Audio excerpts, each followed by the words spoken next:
Bien-aimés frères et sœurs en Christ, je vous salue au nom de notre Seigneur Jésus-Christ et je reviens vers vous pour partager un sujet de réflexion. C'est toujours en rapport avec les prophéties, en rapport avec le rejet de la carte de 1843 et ce qui nous introduit dans la partie que nous allons commencer des demande et les prophéties, nous allons commencer à voir les prophéties de Daniel, comme je vous disais, il y a quelques jours, c'était très important de comprendre réellement ce qu'on est en train de rejeter, la substance ou bien l'importance et dans ce que nous étudions par rapport à notre foi. Et donc c'est pour cela que aujourd'hui je vous propose encore cette réflexion et nous allons aller beaucoup plus vers les conséquences de rejeter les prophéties à l'exemple du peuple de Dieu, comment Israël a rejeté les prophéties et il n'a pas su quand leur Messie est arrivé. Donc ils ont rejeté Christ, leur Messie, à cause de la négligence de la prophétie. Et les mêmes conséquences produisent toujours les mêmes effets. Sans doute, le rejet de la carte de 1843, il doit y avoir des conséquences. Et nous allons essayer de voir en quelques lignes ce qui s'est passé réellement. Bon, donc, avant de commencer, nous allons nous incliner devant le Seigneur, demander l'assistance, que les anges viennent nous assister. Donc, prions. Nous allons prier. Nous allons prier.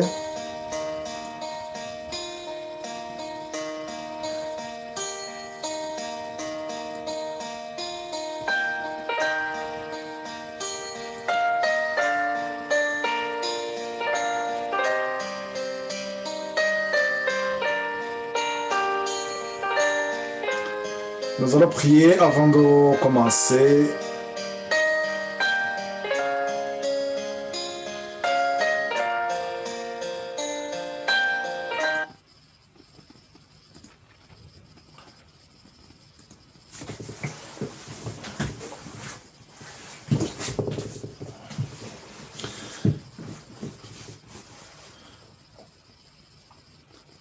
Grand Dieu, nous te bénissons, nous te louons. Merci de ce moment que tu nous accordes, merci de cette invitation que tu lances à chacun qui, là où nous sommes dans les coins même les plus reculés, Seigneur. Nous te remercions de ce temps que tu nous accordes, ce temps de grâce. Merci, Seigneur, de nous éclairer davantage afin que nous comprenions le temps dans lequel nous vivons. Seigneur, merci de préparer les cœurs qui vont écouter ce message que tu veux nous donner. Veille, Père, nous nourrir chacun selon ses besoins. Veille, susciter en nous ce désir, Seigneur, de marcher avec toi. Nous t'en prions au nom et pour la gloire de notre Seigneur Jésus-Christ. Amen.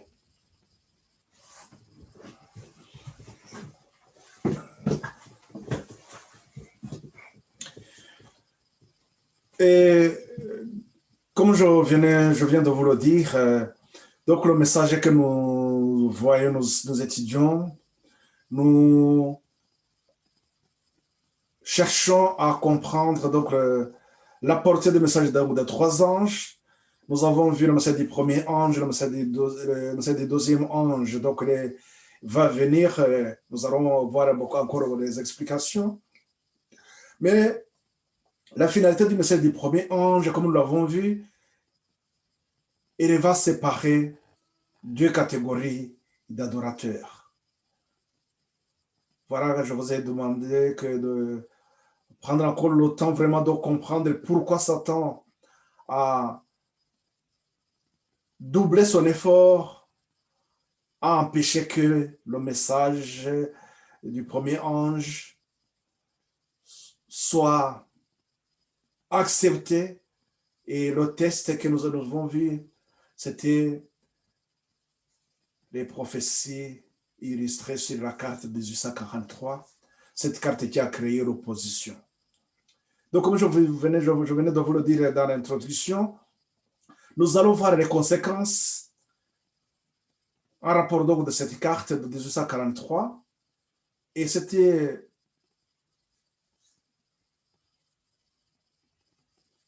ce rejet, c'est aussi les conséquences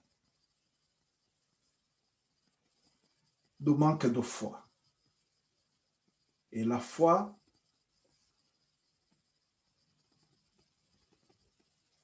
elle est en rapport aussi avec notre salut. Nous allons aussi encore de revoir un peu pour ceux qui vont suivre cette vidéo.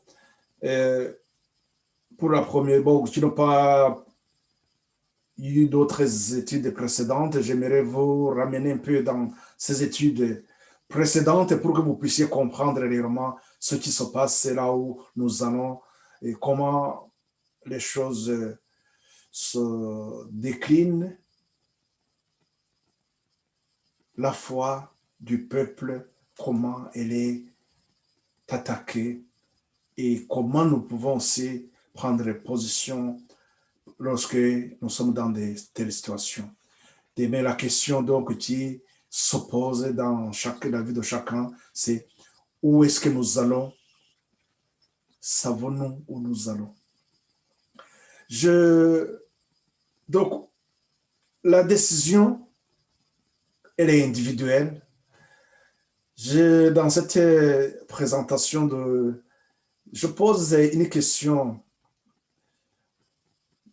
qui est, à mon avis, c'est une question individuelle, bien sûr, une question qui nous interpelle par rapport à ce que nous vivons ou par rapport à ce que là où nous sommes. La question elle est, sais-tu où tu vas? Oui. Nous voyons que nous avons commencé le voyage avec le message du premier ange. Nous avons commencé le voyage aussi avec voici le chemin, la vie et la vérité. Voici le chemin, la vérité et la vie éternelle. C'est la première étude que nous avons faite dans cette série. Et là, il était question de voir les trois grandes vérités salutaires qui nous éclairent dans le chemin qui mène au ciel, qui nous donne la vie éternelle. Ce chemin, dans Matthieu 7, 13, là où nous présente deux chemins, nous avons vu qu'il y a un chemin éclairé par Christ. Ce chemin, c'est le chemin des enfants de Dieu qui vont obéir aux instructions que Dieu nous donne. Donc, ils vont suivre les instructions de la parole de Dieu. Nous avons Abel, et qui a été le premier à marcher dans l'obéissance, dans la lumière, alors que son frère, malgré qu'ils ont fait ils ont eu les mêmes enseignements, son frère Caïn, lui, il a préféré aller dans les ténèbres. Donc, dans cette première étude, c'est ce qu'on aurait à trouver. Donc, c'est en ligne aussi. Pour aller beaucoup plus en profondeur, il faut voir cette étude, parce que dans cette étude, nous voyons aussi l'importance des prophéties, là où nous montre balises, les signes, les poteaux indicateurs qui nous éclairent. Donc, qui répond à la question, est-ce que nous savons là où nous allons? Sais-tu où tu vas? Les prophéties, la prophétie est notre foi. C'est vrai qu'on ne peut pas avancer, on ne peut pas aller, on ne peut pas prendre un chemin sans savoir où on va. Là, nous le disons, on peut prendre deux exemples seulement pour nous introduire cette étude. Nous avons l'exemple du peuple d'Israël lorsqu'ils allaient quitter l'Égypte. Lorsqu'ils allaient quitter l'Égypte, Dieu, d'abord, à travers les miracles, il a fortifié les foi. Il y avait les Égyptiens aussi qui voyaient ces miracles et aussi, ils ont pris la décision de suivre et de marcher aussi avec le peuple d'Israël et quitter l'Égypte. Lorsqu'ils étaient dans le désert, nous avons vu que ces personnes qui n'avaient pas eu la foi ferme, ils ont été tentés et ils ont commencé à regretter et dire, voilà, il faudrait qu'on retourne en Égypte. Et voilà qu'ils ont été une pierre d'achoppement. Donc, parce que leur foi n'était pas ferme, c'était une foi vacillante, ou bien on dirait que c'était des suiveurs. Il y avait bien sûr ceux qui avaient la foi ferme, les Lévites qui n'ont pas fléchi les genoux et sont prosternés devant les faux dieux que Aaron a fait. Donc, ça, c'est l'histoire. C'était pour vous rappeler seulement, pour vous montrer que la prophétie, la foi, lorsque la foi vacille, donc on n'est pas capable d'affronter les situations difficiles, de prendre même des décisions adéquates. Sais-tu où tu vas? Lorsque notre foi n'est pas ferme, on ne peut pas continuer vraiment dans le chemin lorsque nous avons un chemin périlleux où il y a beaucoup de difficultés aussi que nous devons faire face. Et cette question donc ça demande d'abord de comprendre aussi, lorsque nous parlons de la foi, est-ce que nous comprenons réellement de quoi s'agit-il?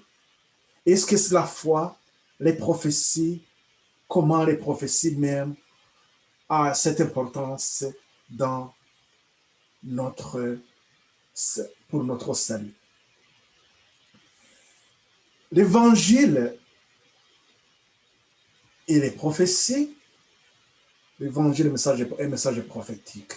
Ça, nous avons compris que il y a une étude qui a été faite aussi, une étude qui est en ligne, qui nous montre de comment les prophéties font partie du message, ou bien que l'évangile nous est révélé à travers les prophéties. Sinon, il y a aussi le message, l'étude que nous avons fait concernant la définition de l'évangile éternel. Ce message qui est donné en Genèse 3,15, ce message donc qui constitue le chemin, la vérité et la vie éternelle. Ce message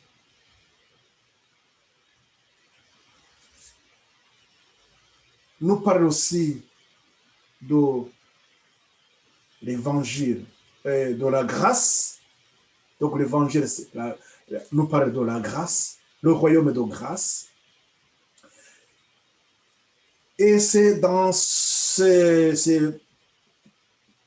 la grâce que nous sommes, que nous obtenons aussi le salut. Donc nous avons vu à travers la définition de l'évangile que l'évangile, donc c'est l'œuvre du Christ qui se fait par introduction des messages prophétiques de test en 3 étapes pour développer et identifier 2 catégories d'adorateurs.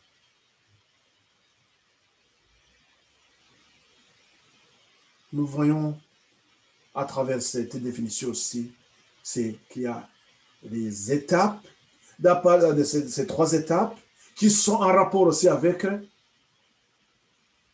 l'évangile, en rapport avec les 3 grandes vérités salutaires. Un message de repentance, qui est le don, le message du premier ange, et le message de justice du Christ, le message du 2e ange, et le message de jugement. Le message du 3e ange. Donc le message du 2e ange, le message du 3e ange, la justice du Christ et le jugement, ces 2 messages sont en rapport avec l'œuvre du Christ qu'il fait pour nous amener, nous rendre justes devant. C'est ça l'œuvre, donc l'œuvre l'œuvre en rapport avec notre salut. C'est comme ça que nous sommes donc à travers ces 3 grandes vérités salutaires. Lorsque l'on met ça, donc alors on parle du royaume de grâce. Ce royaume de grâce, le royaume de grâce fait partie donc de l'évangile éternel, donc à partir de Genèse 3,15. Mais la question que nous pouvons nous poser aussi, lorsque nous parlons, nous avons vu dans le message, dans cette étude que nous avons fait, voici le chemin, la vérité et la vie éternelle, il était question de royaume des cieux. Donc le royaume des cieux. Lorsqu'on parle des royaumes des cieux, de quoi parle-t-on? Je crois qu'il y a une étude aussi qui a été faite, que nous avons fait. Mais je vais vous rappeler, pour comprendre les 2 phases qui sont très importantes aussi pour notre salut. À la page 375, donc là, dans la tragédie des siècles, on nous dit que dans les Écritures, l'expression royaume de Dieu sert à désigner à la fois le royaume de grâce et le royaume de gloire.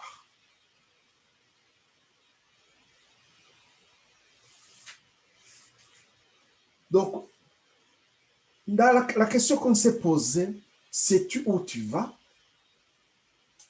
Là, on s'adresse à chacun individuellement.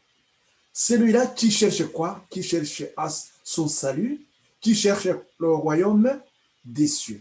Dans le royaume des cieux, le royaume de Dieu, on nous parle donc du royaume de grâce et royaume de gloire.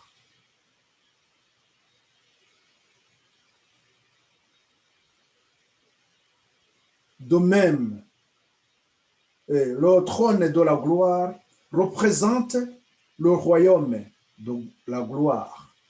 Et c'est le royaume, et c'est à ce royaume que le Sauveur qui fait allusion quand il dit « Lorsque le Fils de l'homme viendra dans sa gloire avec tous les anges, il s'assiera sur le trône de sa grâce, toutes les nations seront assemblées devant lui. Son royaume est encore à venir et ne sera établi qu'à la seconde venue de Jésus. » Donc, nous avons un royaume qui va s'établir à la seconde venue de Jésus. Là, nous voyons que ce qui nous concerne aujourd'hui, c'est le royaume de grâce. Lorsque nous parlons du royaume de grâce, de quoi parle-t-on? Donc, c'est le plan du salut ou bien le plan de la rédemption. Nous voyons que le royaume de grâce date de la chute de l'homme, époque où Dieu traça le plan de la rédemption d'une race coupable.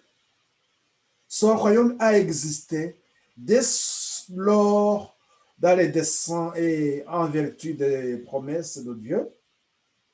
Je souligne le mot promesse, c'est pourquoi on va le voir tout à l'heure. Mais ce royaume dont on devenait sujet de la foi n'a été définitivement confirmé qu'à la mort du Sauveur. Donc c'est à la mort du Sauveur que cette promesse du royaume, ou bien la promesse du salut, c'est à la croix que cette promesse est devenue une réalité. Cette promesse est définitivement confirmée. En effet, même après être entré dans son ministère terrestre, Jésus aurait pu lasser de l'ingratitude et de l'obstination des hommes reculer devant la croix du calvaire. Ainsi, la mort du Sauveur, que les disciples envisageaient comme la ruine définitive de toute leur espérance, confirmant au contraire celle-ci pour l'éternité. Si il fut pour eux un cruel désappointement, il éprouva de façon péremptoire l'exactitude de leur croyance. L'événement qui les avait plongés dans le désespoir était celui-là même qui ouvrait à tous les fils d'Adam la porte de l'espérance, celui dont dépendait la vie future et le bonheur éternel des fidèles de tous les siècles. Là, je suis en train de souligner tout simplement ces points qui nous montrent la croyance et l'espérance dont dépend la vie future de tout un chacun de nous. Ou bien le salut, son royaume de grâce. Les croyances, ce que nous devons croire. Donc, là, les prophéties et notre foi. Sais-tu où tu vas? Est-ce que ce que tu crois fortifie ta foi? Est-ce que le fait de négliger les prophéties, ta foi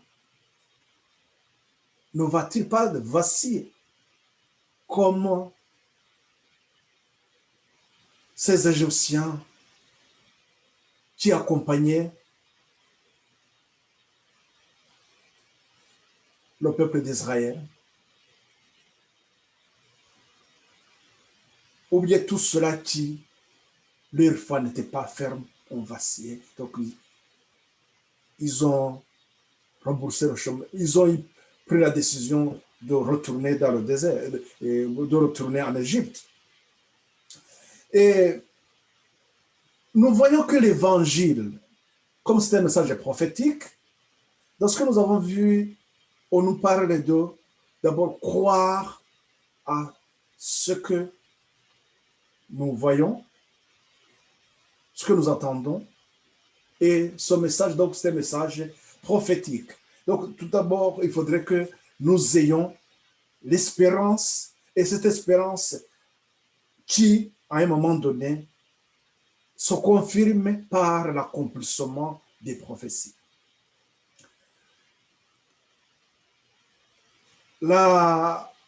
L'étude donc qui nous brosse un tableau qui nous montre, qui nous brosse ces trois grandes vérités salutaires.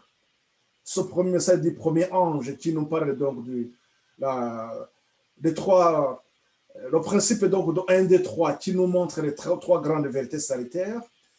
Le premier message donc qui est en rapport avec le péché. Le deuxième message qui est en rapport avec la justice du Christ. Et le troisième message qui est en rapport avec le jugement.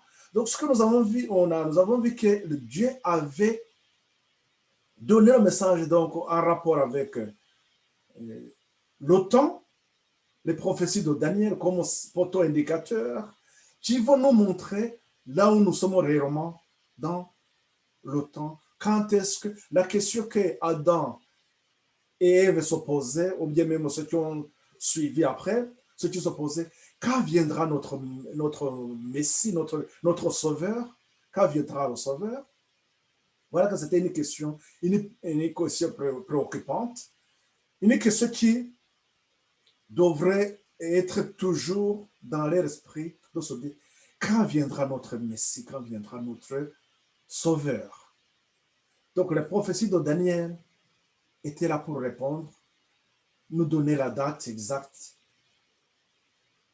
Lorsque on approchait ce temps, voilà que lorsque le peuple d'Israël était en Babylone,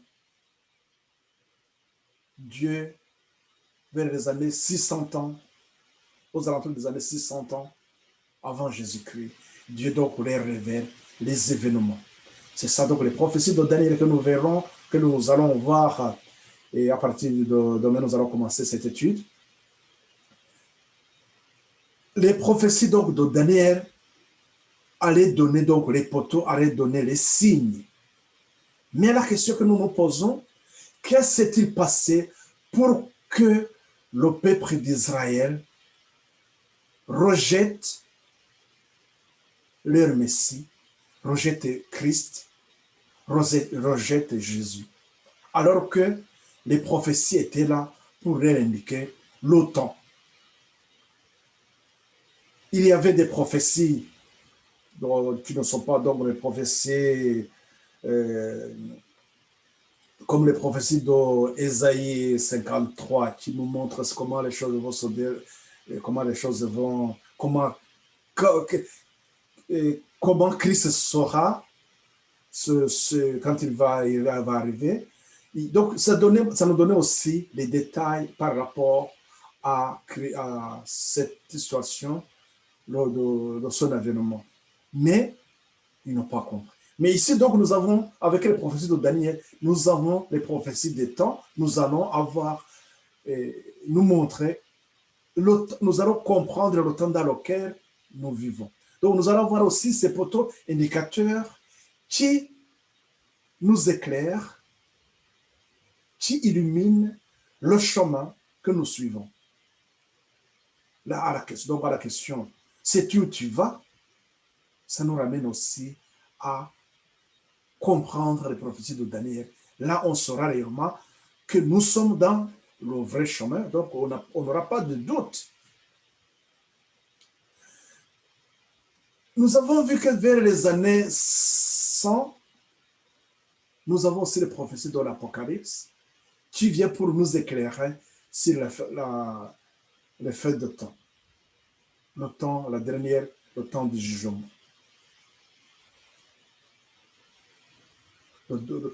La question donc sur laquelle nous allons insister, c'était de voir comment la foi,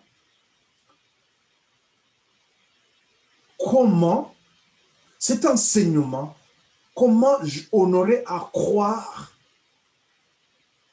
que tel événement va avoir lieu. Et lorsque cet événement s'accomplit, cela, normalement, devrait fortifier ou bien confirmer, nous donner beaucoup plus d'espoir, de confirmer aussi que d'autres événements vont avoir lieu. C'est-à-dire, si nous avons compris, ceux qui ont reçu ceux qui ont compris les prophéties, ceux qui ont reçu Jésus comme leur Messie, Christ, donc c'est ceux-là qui avaient pris le temps d'étudier aussi les prophéties de Daniel.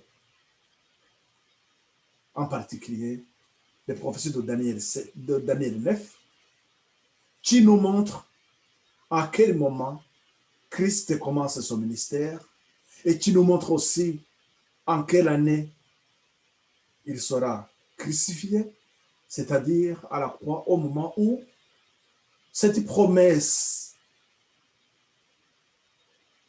du royaume de grâce, à quel moment ce royaume sera réellement confirmé, deviendra une réalité. C'est lorsque, donc à l'an 31, et nous avons aussi à l'an 34, à quel moment ce peuple qui a refusé, qui a rejeté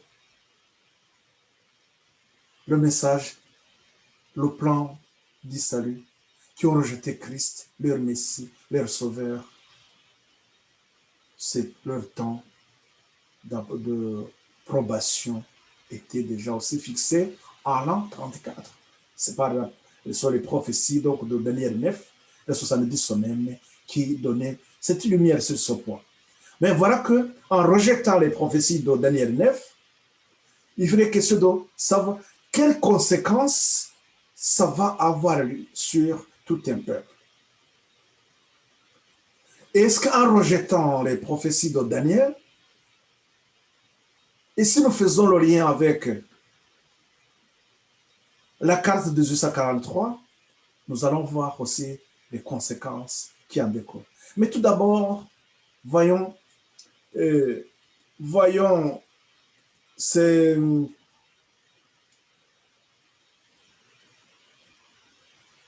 que veut dire tout simplement, ou bien comment la prophétie fortifie la foi. Quand perd-on même la foi? Hébreu 19, plutôt Hébreu 11, au premier verset, on nous dit que, or, la foi, c'est une ferme assurance des choses qu'on espère, une démonstration de celles qu'on ne voit pas. La prophétie de Daniel, qui indiquait en quelle année le Messie arrive, donc ça demanderait à avoir quoi? Avoir la foi, espérer, donc espérer que ces choses vont avoir lieu, avoir une ferme assurance. Comprendre, accepter que cette promesse est réelle. Des choses qu'on ne voit pas, espérer que ces choses vont avoir lieu. Pour l'avoir possédé, les anciens ont obtenu un témoignage favorable. C'est par la foi que nous reconnaissons que le monde a été formé par la parole de Dieu, en sorte que ce qu'on voit n'a été fait de choses visibles. C'est par la foi qu'Abel offrit à Dieu un sacrifice plus excellent que celui de Caïn. C'est par elle qu'il fut déclaré juste. Dieu approuva ses offrandes et c'est par elle qu'il parle encore, quoiqu'il est mort. Donc, c'est pourquoi, même aujourd'hui, Abel n'est pas là, mais nous croyons à tout ce qui s'est passé. Lui, Abel, il a cru aux enseignements en rapport avec le Messie qui devait arriver, le Sauveur. Voilà qu'il suivait les instructions. Il était donc dans l'obéissance. La foi, nous voyons que ce n'est pas seulement une question de croire, il y a l'obéissance, il y a aussi des actions.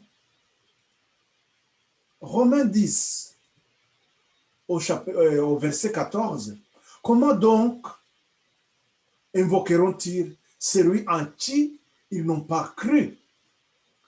Et comment croiront-ils à celui dont ils n'ont pas entendu parler? Et comment en entendront-ils parler s'il n'y a personne qui prêche? Et comment y aura-t-il des prédicateurs s'ils ne sont pas envoyés? C'est là qu'il est écrit qu'ils sont beaux les pieds de ceux qui annoncent la paix, de ceux qui annoncent la bonne nouvelle.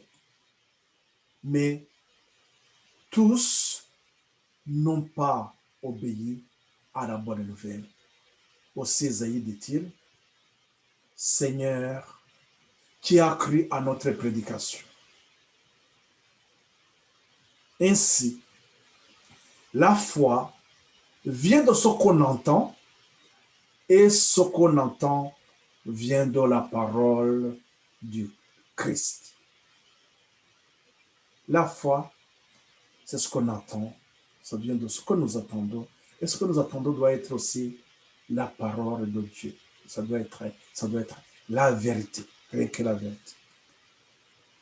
La foi s'accomplit donc avec les œuvres. Et le disciple Jacques nous en parle au chapitre 2, au verset 22. Et ça serait bien qu'on commence un peu avant, mais surtout au verset, là, au chapitre 2, commençons un peu avant, mais on aurait à souligner tout simplement ce verset 22. Jacques, prenons nos Bibles et voyons ensemble ce que dit Jacques au chapitre 2. Jacques, chapitre 2. Une seconde, j'arrive. Ouais. Au chapitre 2, on commence au verset. Je regarde au verset. Commençons par le verset. Euh,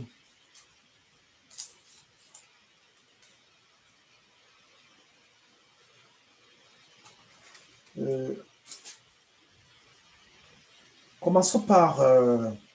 Oui, commençons par 14. 14. Mes frères, que sert-il à quelqu'un de dire qu'il a la foi s'il n'a pas les œuvres? Cette foi peut-elle le sauver? Si un frère ou une sœur sont nus et manquent de la nourriture de chaque jour, et que l'un d'entre vous leur dise, allez en paix, chauffez-vous et rassasiez-vous, et que vous ne leur donniez pas ce qu'il est nécessaire au corps, à quoi cela sert-il? Il en est ainsi de la foi. Si elle n'a pas les œuvres, elle est morte en elle-même. Mais quelqu'un dira, toi tu as la foi et moi j'ai les œuvres.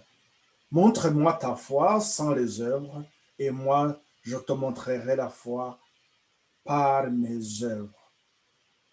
Tu crois qu'il y a un seul Dieu.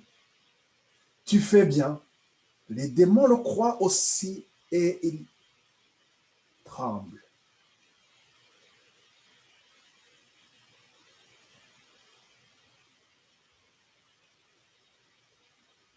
Nous croyons qu'il y a un seul Dieu. Oui, c'est bien. Même les démons croient. En plus, ils tremblent. Mais où serait encore la différence pour nous? Veux-tu savoir, ô homme vain, que la foi sans les œuvres était inutile? Abraham, notre père, ne fut-il pas justifié par les œuvres lorsqu'il offrit son fils Isaac sur l'autel?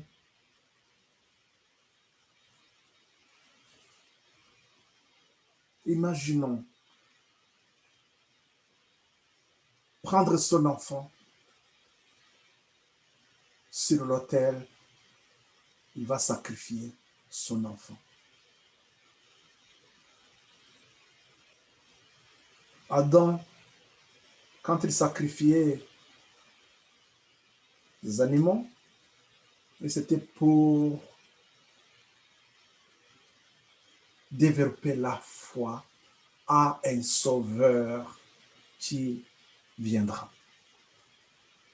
Tu vois que la foi, donc au verset 22, tu vois que la foi agissait avec ses œuvres et que par les œuvres, la foi fut rendue parfaite. Ainsi s'accomplit ce que dit l'Écriture. Abraham crut en Dieu et cela lui fut imputé à justice et il fut appelé ami de Dieu.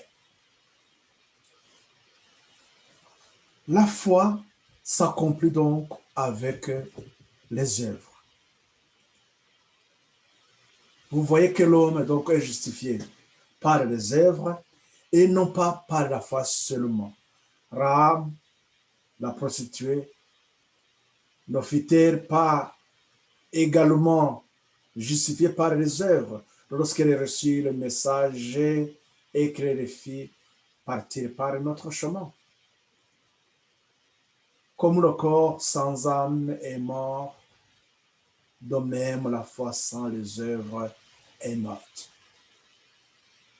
Donc, c'est à ceux qui me suivent sur Zoom, ce texte de Jacques, commencez par ce verset 14 et continuez jusqu'à au verset 36, au verset 26. Donc, je voulais souligner que comme le corps sans âme est mort, de même, la foi sans les œuvres est morte. Ce que nous comprenons par ces textes que nous venons de voir. Pourquoi doit-on donc étudier les prophéties? Pourquoi doit-on donc étudier les prophéties? Les prophéties fortifient donc la foi. Les prophéties, c'est l'âme de l'âme qui s'empare de la grâce. La foi est notre salut. De même que Moïse éleva le serpent dans le désert, de même il faut que le Fils de l'homme soit élevé, afin que quiconque croit en lui ait la vie éternelle. C'est Jean 3, au verset 14 et 15. Donc cet enseignement qui avait été donné dans le désert, lorsque Moïse éleva le serpent, Jésus, il est en train de donner cet enseignement aussi à ses disciples pour qu'ils comprennent réellement ce qui allait arriver, pour qu'ils ne soient pas découragés. Mais c'était une notion qu'ils n'avaient pas saisie, malgré que c'était dans les prophéties, entre autres, Ésaïe 53. Tous ceux qui ont vécu ici-bas ont senti la morsure du serpent antique, appelé le diable et Satan. Les conséquences fatales du péché ne peuvent être supprimées que par le remède procuré par Dieu lui-même. Les Israélites qui sauvaient leur vie en regardant le serpent avaient manifesté leur foi. De même, le pécheur qui dirige son regard sur le Sauveur vivra par la foi au sacrifice expiatoire. Il recevra le pardon. Différent du symbole inerte et inanimé, Jésus-Christ possède en lui-même une vertu, un pouvoir qui guérit le pécheur repentant. Un pécheur repentant, le message des premiers anges qui nous appelle à la repentance. Lorsqu'un ce pécheur repentant, il doit saisir le pouvoir qui guérit, et ce pouvoir, nous l'avons en Jésus-Christ. Jésus-Christ, la justice du Christ. La justice du Christ le message du deuxième ange. La foi est la main de l'âme qui s'empare de la grâce. Nous avons vu que la grâce a été confirmée à la croix. Il faudrait posséder la foi pour qu'on puisse saisir la grâce. Il faut développer la foi avec le message du premier ange pour pouvoir saisir la justice, le message du deuxième ange. Si le pécheur est incapable de se sauver lui-même, il a cependant quelque chose à faire pour obtenir le salut. Je ne mettrai point dehors celui qui vient à moi. Jésus, dans Jean 6, au verset 37, il nous déclare qu'il ne mettrait point dehors celui qui vient à lui. Il faut venir à lui, et quand nous nous détournons de nos péchés, il faut croire qu'il nous accueille et nous pardonne. La foi est la main de l'âme qui s'empare de la grâce et de la miséricorde divine.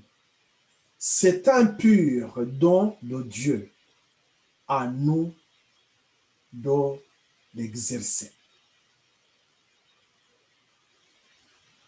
Nous avons ces paroles dans Patriarche et Prophète, la page 410, le premier paragraphe. Maintenant, nous allons voir les conséquences de rejeter les prophéties. Les conséquences de rejeter les prophéties. Donc là, nous avons la carte de 1843 qui a été rejetée. Cette carte qui a rapport avec le message du premier ange. Donc, un sujet maintenant d'achoppement. Il va créer l'opposition. Il va provoquer le rejet du message du premier ange. Ce message qui devrait amener les gens à la repentance, ce message qui les appelait à développer aussi la foi pour pouvoir rentrer dans le message du deuxième ange. Et le premier avènement du Christ, la venue du Christ, la venue du Messie, nous avons vu que la prophétie de Daniel 9 était là pour éclairer le peuple d'Israël, les enfants de Dieu, les préparer à accueillir, à recevoir leur Messie. Malgré qu'ils avaient ça dans les champs, mais voilà que la prophétie de Daniel était là, mais pour les éclairer, mais ils n'ont pas reçu. Et d'ailleurs, nous avons vu qu'il y a eu seulement, à la naissance, il y a eu, lorsque nous lisons dans Luc, au chapitre 2, verset 26, nous parlé de Simeon, et au verset 36, on nous parle de Anne, les deux personnes qui ont su que l'enfant Jésus, c'est lui le Messie, c'est lui l'Messie qu'on attendait. Mais on nous dit que c'est que ces personnes-là, ils étaient pieux, ils suivaient les études, ils avaient la communion avec le ciel.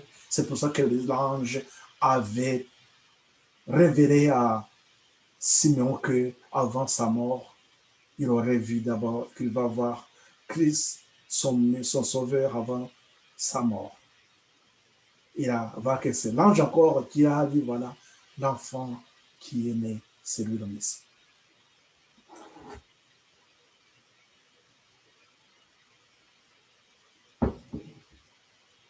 Nous allons voir les conséquences.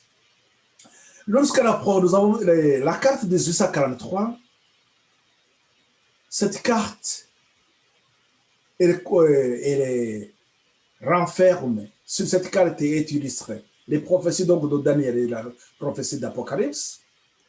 Et donc, cette carte, elle nous donne les prophéties, en particulier les prophéties en rapport avec le jugement. Et donc, c'est-à-dire que la carte est donnée en 1843, mais c'est en 1842, c'est en 1842 que Charles Fitch, comme nous l'avons vu, il a réalisé cette carte. Mais, et donc, cette carte, elle nous éclaire donc sur les événements, donc les prophéties de Daniel, les événements qui se sont passés, qui confirmaient bien sûr l'exactitude de les prophéties en rapport aussi avec le jugement. Et lorsque cette carte, si on essaie encore de ramener en rapport avec l'évangile, nous voyons que la prophétie de Daniel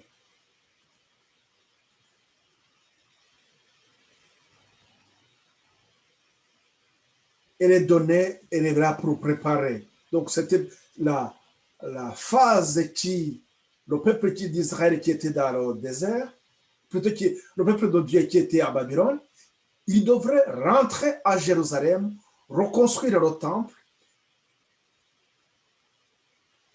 Et dans ce temple, c'est une préparation spirituelle parce qu'il devrait encore remettre en place le culte, une préparation pour recevoir Christ qui allait venir. Ce que je voulais souligner sur ça, il faudrait que nous voyons que donc les prophéties sont données à son temps-là, et encore les mêmes en rapport avec le retour du Christ, nous avons aussi les prophéties de Daniel. C'est sur cette carte de 1843. La façon dont le peuple d'Israël a rejeté la carte de 1800, plutôt a rejeté les prophéties de Daniel 9 et les conséquences qui se sont suivies, ne serait-il la même chose, ce qui va arriver aussi à ceux qui vont rejeter la carte de 1843, la carte de 1843 qui prépare un peuple qui va annoncer le message du jugement, le message du jugement qui prépare le retour du Christ. Donc, nous allons voir cette similitude. Il y a donc un message qui, les mêmes conséquences produiront toujours les mêmes effets. Là, voilà que la carte donc, de 1843 est rejetée après un temps, bien sûr, de réveil. Nous avons vu qu'il y avait donc cette opposition qui au message du premier ange, mais il y avait bien sûr ceux qui avaient reçu le message du premier ange. Ceux qui avaient reçu ce message du premier ange, nous allons voir comment est-ce qu'ils allaient se comporter, quelle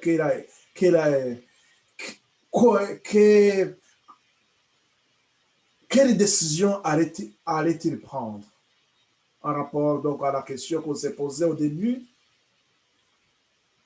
Sais-tu où tu vas? Donc, c'est la même question à ceux-là qui ont reçu, à ceux qui ont cru au message du premier ange, comment ils allaient se positionner par rapport au rejet de la prophétie de la carte 1843.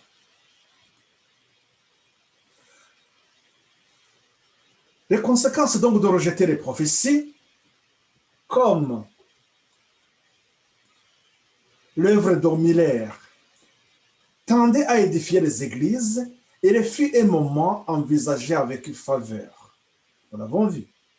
Mais les pasteurs et les conducteurs religieux se prononcèrent contre la doctrine adventiste, se prononcèrent contre la carte de 1842, et pour que cette question cesse d'être agitée, ils ne se contentèrent pas de manifester leur opposition du haut de la chair mais ils contestèrent à leurs donc à leurs membres de leurs églises, le droit d'aller entendre les prédicateurs et même de parler de leurs convictions dans les réunions d'édification.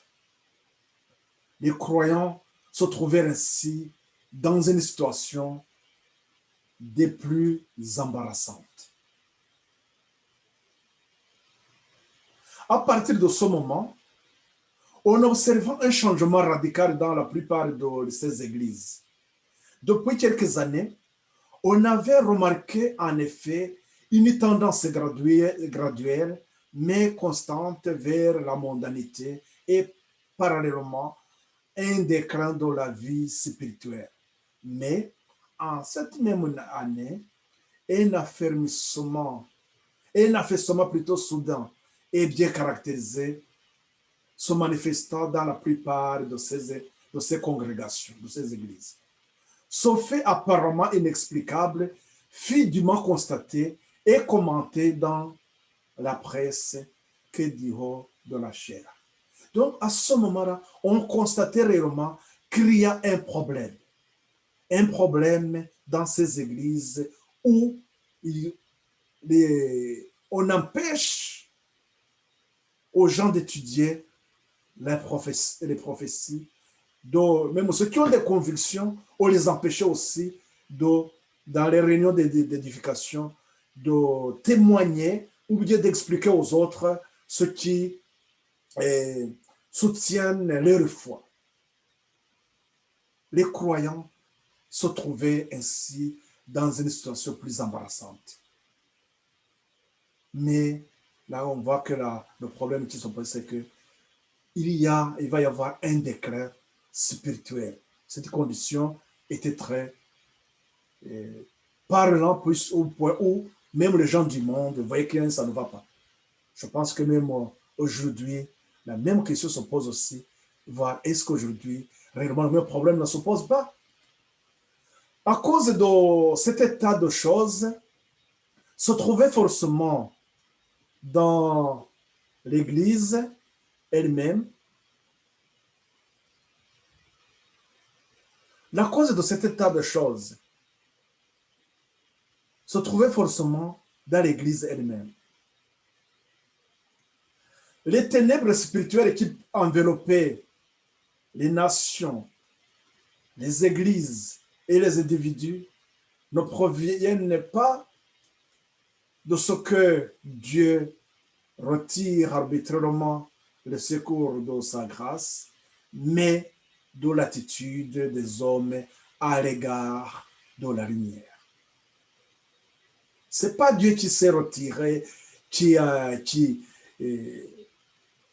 les met dans cette situation d'obscurité, mais ce sont les gens eux-mêmes. C'est pour cela qu'on nous dit que la cause donc de cet état de déclin spirituel est dans l'Église elle-même. Un exemple frappant de ce fait est renfermé donc dans l'histoire de la nation juive au temps de Jésus.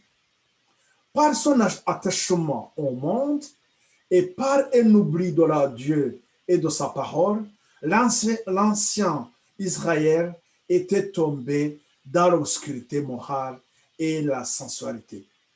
Aussi alla-t-il dans son orgueil et son incrédulité jusqu'à rejeter son Rédempteur.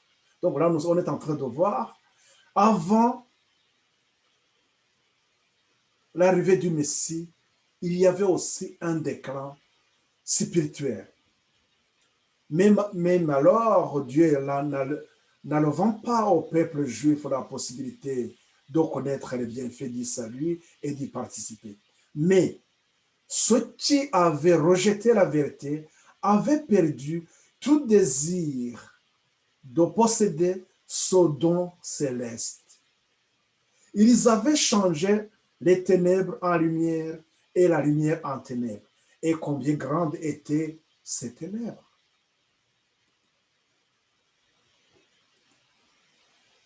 Il plaît à Satan de voir les hommes abandonner la vérité et la piété vivante et ne retenir que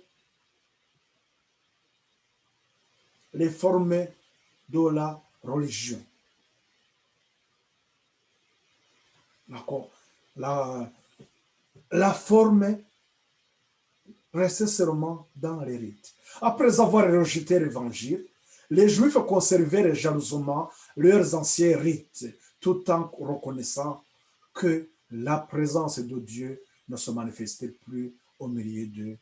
Ils restaient franchement cantonnés dans leur exclusivisme national. C'est le même problème aussi qui se pose aujourd'hui dans les églises. Il y a même ceux qui reconnaissent réellement que Christ n'est pas avec eux. D'autres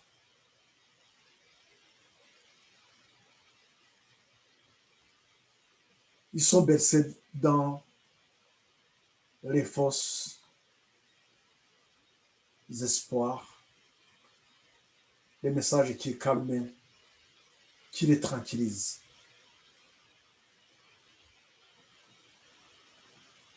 Les Juifs, lorsqu'ils ont rejeté la lumière, ils ont rejeté l'évangile, ils ont rejeté Christ, mais ils ont continué bien sûr à faire les sacrifices.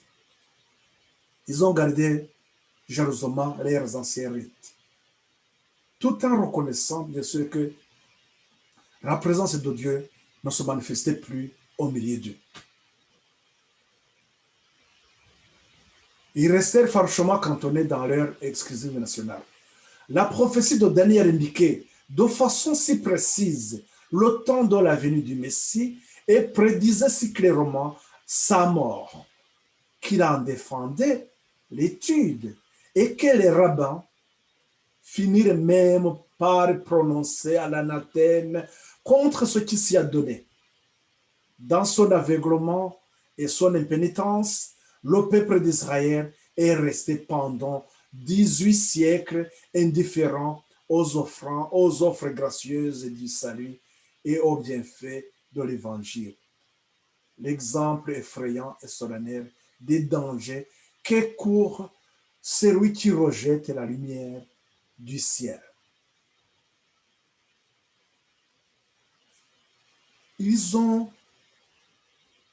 empêché même les gens d'étudier les prophéties de Daniel, comme nous l'avons vu aussi, que les pasteurs,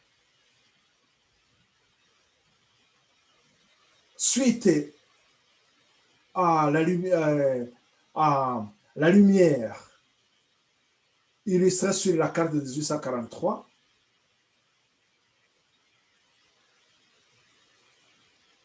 les pasteurs ont refusé aux membres des églises, même d'étudier les prophéties. Même ceux qui avaient été convaincus, on les empêchait aussi d'en parler même dans la réunion d'édification. Voilà les mêmes stratégies de Satan, d'empêcher les gens d'aller vers la lumière. Les mêmes causes donc produiront toujours les mêmes effets. Les mêmes causes. Là, nous comprenons que rejeter la prophétie de Daniel 9, qui indiquait la date, qui donnait la précision sur le temps auquel Christ sera le Messie, le temps où Jésus sera le Messie, donc la venue de le Messie, rejeter la lumière sur Daniel 9 et rejeter aussi la carte de 1843. Ne vont-ils pas produire les mêmes effets? Quiconque résiste à ses convictions parce qu'elle contrarie ses inclinations finit par perdre la faculté de distinguer la vérité de l'erreur. L'entendement s'obscurcit, la conscience se cautérise, le cœur s'endurcit et l'âme se sépare de Dieu. On devient incrédule. Le cœur n'est plus sensible.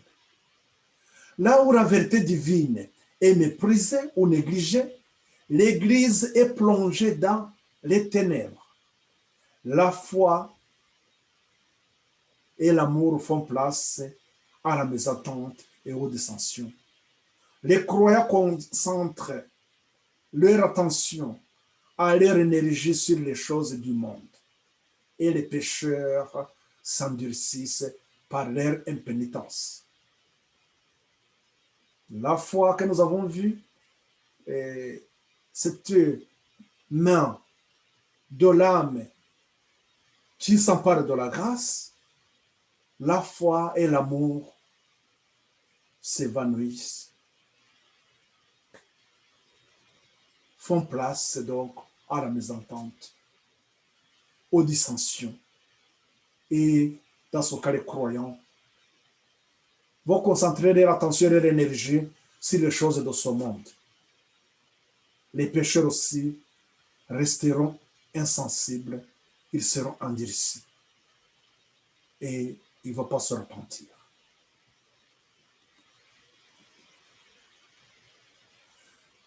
Le message donc de l'Apocalypse 14, qui annonça l'heure du jugement,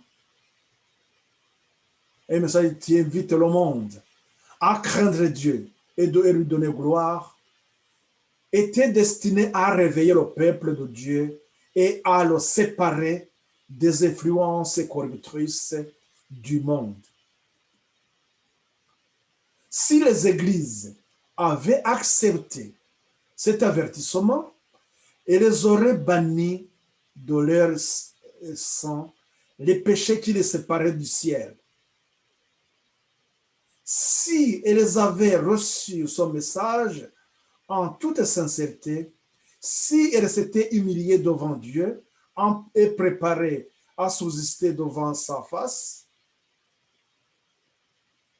l'esprit et la puissance d'en haut se seraient manifestés au milieu d'elles. Elles seraient revenues à l'unité, à la foi et à l'amour du temps des apôtres, alors que les croyants n'étaient qu'un cœur et qu'une âme, qui prononçait la parole de Dieu avec assurance. Et que le Seigneur ajoutait chaque jour à l'Église ce qui était sauvé. Nous avons ces paroles dont vous pouvez lire ça, Acte 4, au verset 31 à 32, et aussi dans Acte 2, au verset 47, là où il disait que chaque jour, le Seigneur ajoutait à l'Église ceux qui étaient sauvés.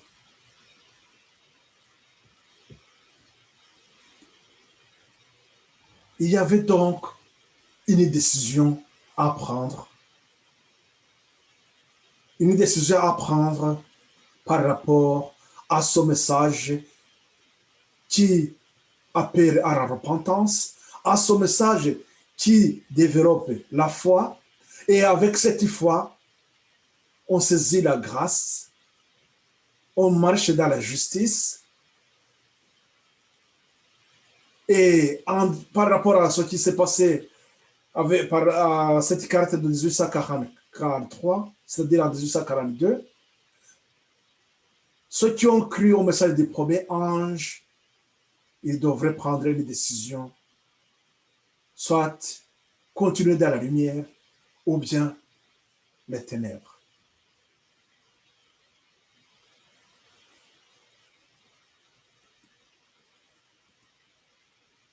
L'opposition donc provoquée par la carte de 1843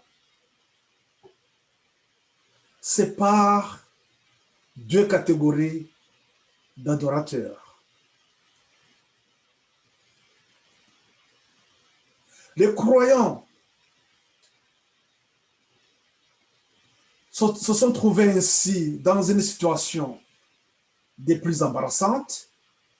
Ils ne tenaient pas à se séparer de leurs églises qu'ils aimaient, mais quand ils virent qu'on imposait le silence au témoignage de la parole de Dieu et qu'on leur déniait le droit d'étudier les prophéties, ils jugèrent que leur infidélité envers Dieu les interdisait de se soumettre. Ne pouvant plus considérer comme Église du Christ, comme colonne et l'appui de la vérité, une assemblée qui supprimait le libre témoignage de la parole de Dieu, ils s'estimèrent autorisés à se séparer de leurs anciens frères. En conséquence, dans le courant de l'été de 1844, donc 50 000 personnes environ se retirèrent de diverses confessions, donc de ces études, de ces églises aux États-Unis. Donc, il y a eu 50 000 personnes, environ 50 000 personnes, qui prennent une décision, qui ont pris une décision de se séparer de leurs églises et aller dans le message du deuxième ange. Donc, ils acceptent quoi? Ils acceptent les prophéties. C'est une lumière que nous avons sur la carte de 1843. Et ils estimèrent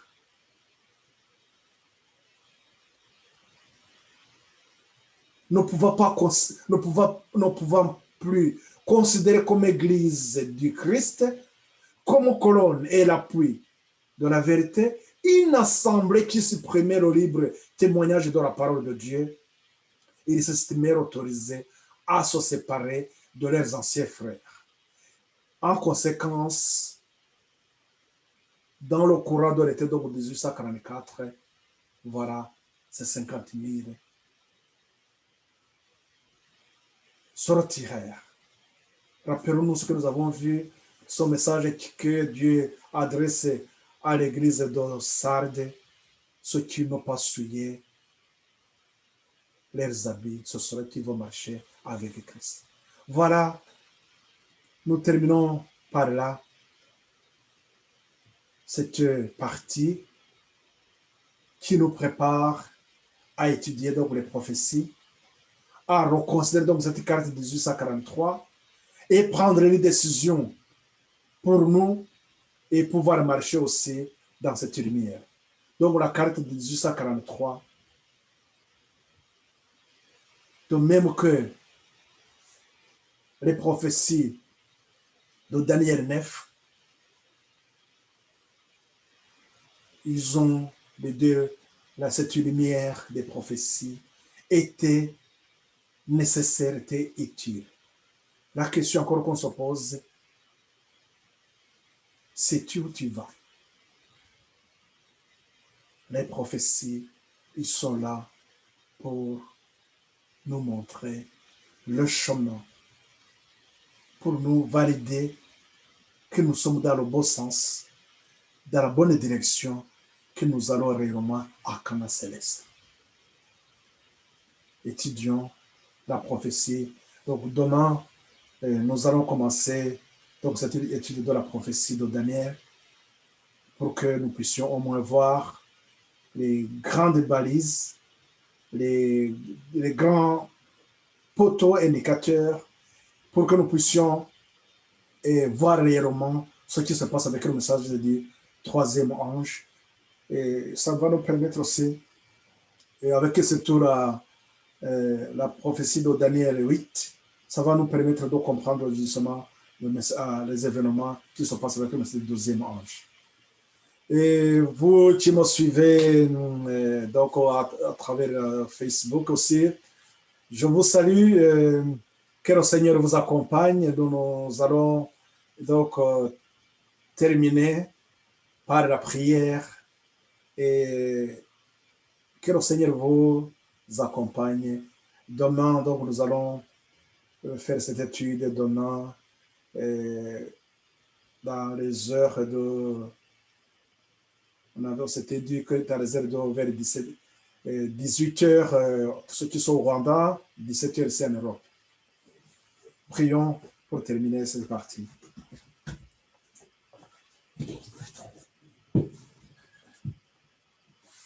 Merci Père éternel de ce temps que tu nous accordes. Merci de ce message. Veuillez Père nourrir ces âmes qui sont dans les coins même les plus reculés de ce monde.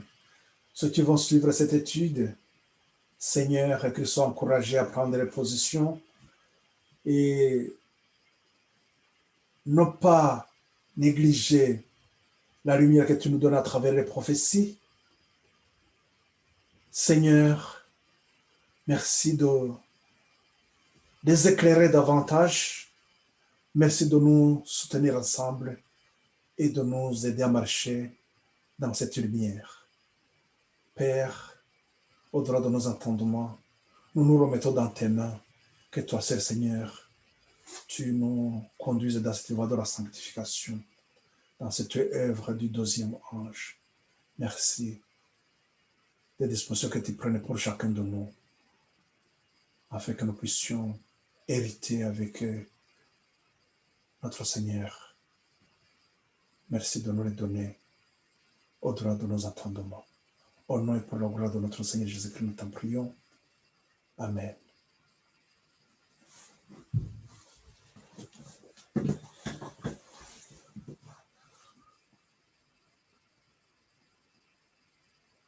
Merci donc que le Seigneur fortifie notre